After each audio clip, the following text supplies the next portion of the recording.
Some of this is going to be even repeat from what I just reviewed you on, but hey, yay. Life of red blood cells, you need to know start to finish.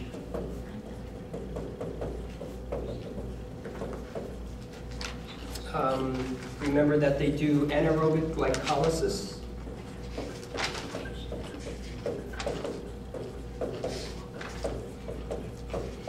So they do anaerobic glycolysis. What does anaerobic mean? No oxygen. Okay, because they don't have any what? Nucleus. They don't have a nucleus either, but they don't have mitochondria. Remember, the powerhouse of the cell is the mitochondria. Good. Okay, so they do glycolysis so they don't steal oxygen, right? Hemoglobin, 4 chains. What are they? Not to be confused with what other chains?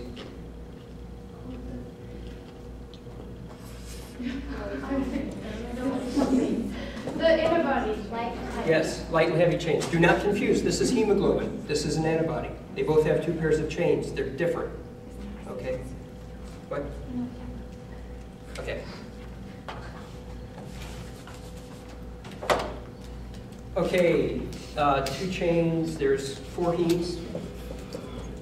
4 heme, 4 iron, and they hold 4 oxygen.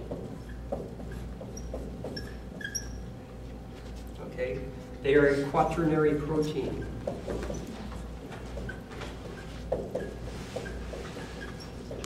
Remember, you get into primary, secondary, tertiaries, where they fold up, and then they start really folding up, and you get a quaternary protein, which is one of the reasons why you don't want Creutzfeldt-Jacobs disease, mad cow, where your proteins are folded wrong and you can't use them anymore.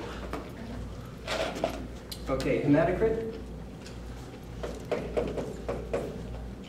is, okay, 40 to 45 were the numbers we decided on. What do we know about their machinery? What equipment do they have? They lack a nucleus. They lack a nucleus, okay. Biconcave. They're biconcave. What else do we know about them? They have no what else? No mito.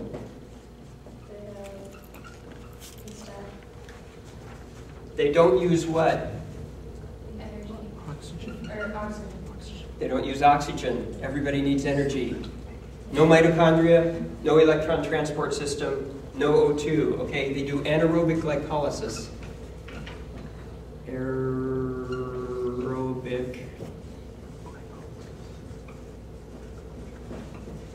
Okay? So we know that about them. What else do we know about them? They are green. Okay, they're red. But they are green. What makes them green? Yes, good. They recycle. Okay, what are we interested in? Okay, what dump do they go to? The heart? Oh, phagocytes. The heart. Right, macrophage. Okay. They recycle in a macrophage. One of the important things that gets recycled is iron, which goes to where? That's into the bone marrow. Yeah, at least for practical purposes, we'll take it back to the bone marrow. Okay, which bone marrow? Red, okay. Okay, and this is to, create more hemoglobin. The next round of hemoglobin.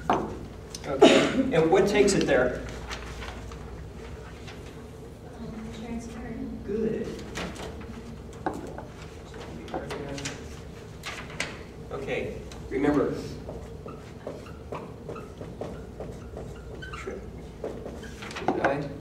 Yes, transferrin transfers. Okay, transferrin transfers. Okay, what else happens? Bilirubin gets recycled. Where does it head to? I'm sorry? The Liver. Good, you're good. I thought I heard you say it, wasn't sure. Okay, bilirubin heads to the liver. Where does it head after that? Large intestine. Okay, makes it stop at the gallbladder, right? Why? Because the gallbladder stores. Because, right, it stores and concentrates. Okay, so what am I thinking here? I'm thinking, okay, bilirubin. Where does it goes to the liver, it comes out in bile, it makes the stops along the way. So that's what I'm thinking. Okay, think like me. Okay? At least for Friday's test. Okay, so bilirubin goes to the liver, goes to the gallbladder, ends up in the intestine, right? Large intestine. Okay, ends up in your poo and you're done. Okay, hematocrit is what? The percentage of blood. That's red blood cells. Whole blood volume of formed elements.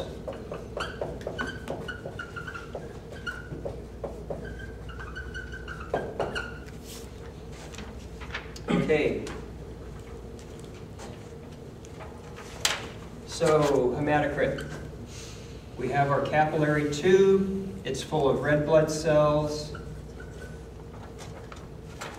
There is a buffy coat on top, which is what? White blood cells. Right.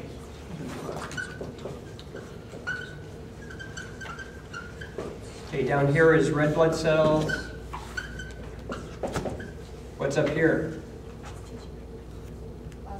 Plasma.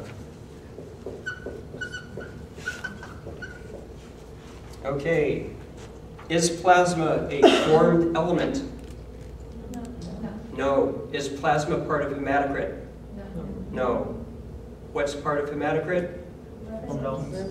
Red cells, white cells, platelets, formed elements. Okay.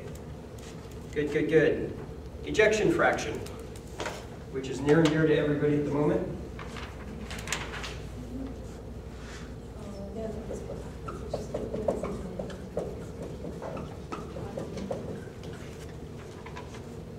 Okay, is a percent of EDV, what's EDV? Are the vents full or empty? Full, everybody say it. EDV, vents are full. Good. I would love for a mnemonic to pop into my head about that. Okay, so this is the percent of EDV going out in what? Stroke volume. Good. Okay. Are you guys getting down to where like you're throwing stuff at your notes like this and just kind of reviewing? Okay, you need to be there, okay? Okay. I wrote this one and I'm sure glad I did write it as a test question this way because I would have had to. What I wrote was, do red blood cells go through a capillary? Yeah, kind of. You know? Okay. What I meant was, do they cross a capillary wall? No. Okay.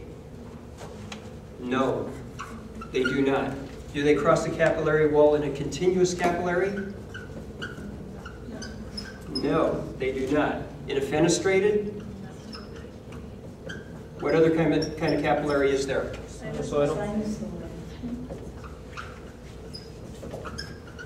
Okay. Does a red blood cell cross any of those capillaries? No. Okay. Myself on that. Okay. What does cross here? Now, so what am I thinking? I'm asking you a question about something crossing a capillary. What's on my mind? Plasma proteins, okay. What kind of capillary does that cross? Sinusoidal. Okay. Okay, so this lets plasma proteins cross. Are plasma proteins big or little in this world? Big, right? They are big. Okay, so is a plasma protein, we know they cross the sinusoidal. Does it cross the fenestrated? No. What might cross the fenestrated? Something bigger or smaller? Smaller. Okay, good. So, like small peptides.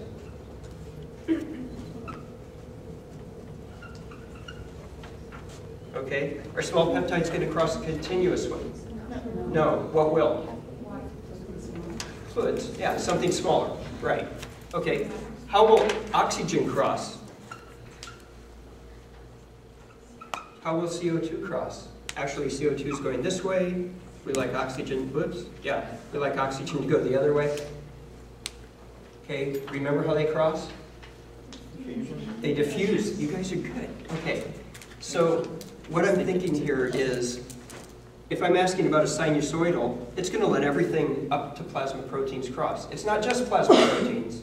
Okay, so that's what's in my mind. If I'm asking you what's crossing the sinusoidal, it's everything up to plasma proteins. A fenestrated, everything up to small peptides. Continuous, not a whole lot gets through there. Okay. Okay. What's agglutination?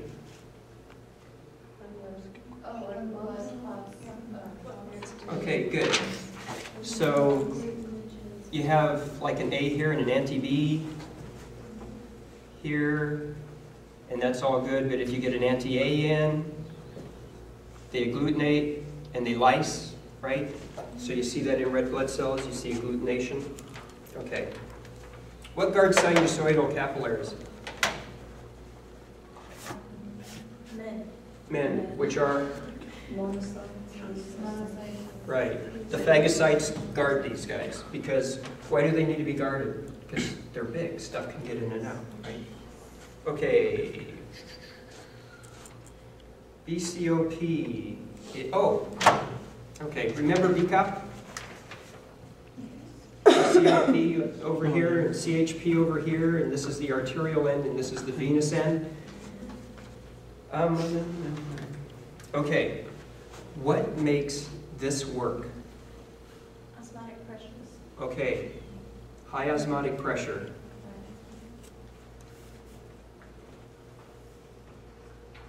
Okay, and this is, don't let me mess you up. This is inside the capillary, right? Inside the capillary we have high osmotic pressure and high BCOP. Okay, so this is inside the capillary. Okay, so what gives us our BCOP? Right, formed elements of the blood, but we don't usually talk about other things as being necessarily formed elements, but plasma proteins are one of the big things that give us BCOP. Okay, so how do you want to think about that? You can think of like dehydration here. Okay, it's just a way to think of, I'm getting squinty eyebrows. Don't think of dehydration. But think about how if there was more hydration, there would be less BCOP. Okay, because here, the fluid goes out, and here there's still the plasma proteins and all that stuff in here. So plasma proteins are one of the major things, and plasma proteins are what? What do we call that? When you have a solution with... Huh? Solute. Is that what you said? Yeah. Yeah, good. Okay. I'm up here where I can't hear, but I'm always where I can't hear. Okay, solute. Those are all solutes. So what am I thinking? Huh? I was thinking that the node right there above solute. No belongs with, yeah, belongs over there. Okay, so solutes. So I'm thinking, you know, if I'm asking you about BCOP, I'm thinking about solutes, and I'm thinking about lots of solutes. Okay? This is all making sense? Boring? Okay? Good? Okay. We'll go with it. Net filtration pressure.